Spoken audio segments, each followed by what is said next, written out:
Les puissances de 10. Un film qui traite des dimensions relatives dans l'univers et de l'effet causé par l'adjonction d'un zéro.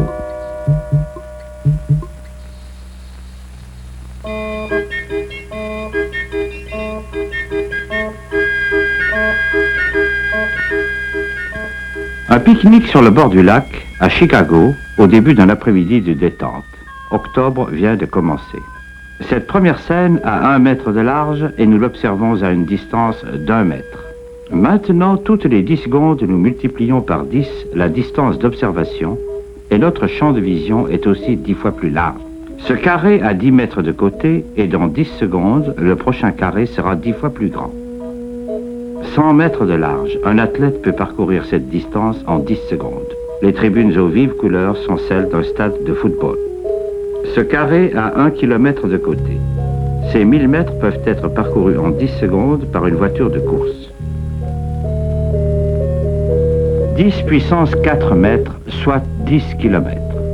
Un avion supersonique peut parcourir cette distance en 10 secondes. 10 puissance 5 mètres. Un satellite sur orbite parcourt cette distance en 10 secondes. De longues traînées de nuages, c'est le temps qu'il fait aujourd'hui dans cette région. 10 puissance 6, un chiffre 1 suivi de 6 zéros, 1 million de mètres. Nous apercevons maintenant la Terre dans sa totalité. Une minute vient de s'écouler depuis le début de notre voyage. La Terre diminue en s'éloignant, mais toutes ces étoiles sont si lointaines qu'elles semblent immobiles. Une ligne se trace à la véritable vitesse de la lumière. En 1 seconde, elle barre la moitié de l'orbite inclinée de la Lune.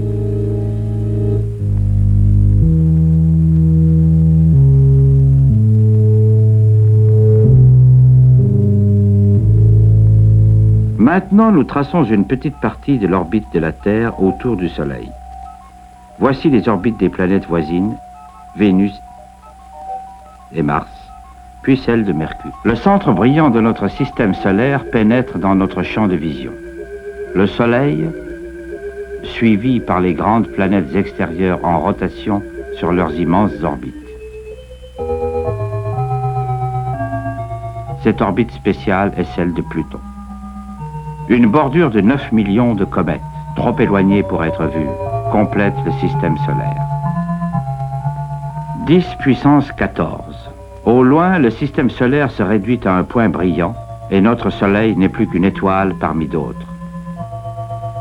En regardant vers l'arrière, nous repérons 4 constellations australes, sous un aspect encore proche de celui qui est observé sur la face opposée de la Terre.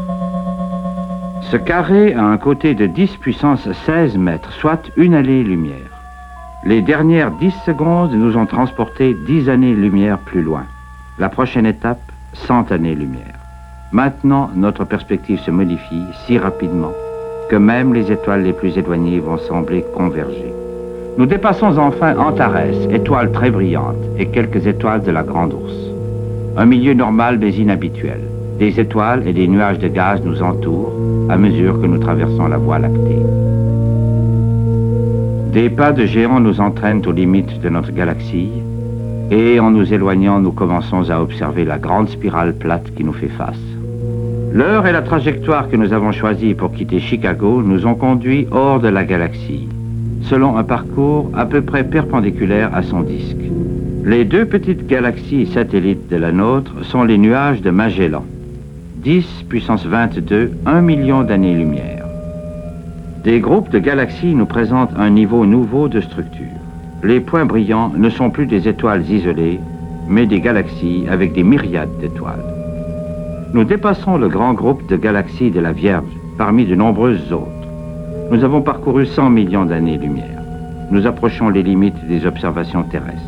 Une pause, et nous allons commencer le voyage de retour.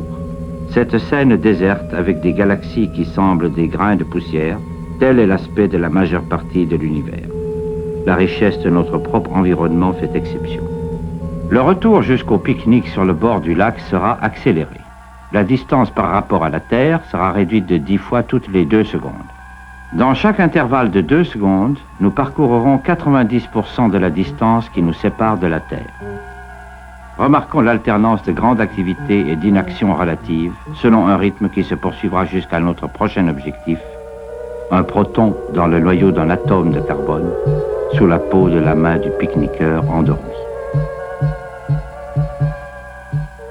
10 puissance 9 mètres, 10 puissance 8, 7, 6, 5, 4, 3, 2, 1, 0. Nous sommes revenus à notre point de départ et nous ralentissons notre mouvement après avoir atteint 1 mètre. Maintenant, nous allons réduire la distance qui nous sépare de notre destination finale au rythme de 90% toutes les 10 secondes. Chaque pas sera beaucoup plus petit que le précédent. À 10 puissance moins 2, 1 centième de mètre ou 1 centimètre, nous nous approchons de la surface de la main. Dans quelques secondes, nous allons pénétrer sous la peau, en traversant les diverses couches, depuis les cellules mortes les plus extérieures, jusqu'à l'intérieur d'un minuscule vaisseau sanguin. Les couches de la peau disparaissent tour à tour.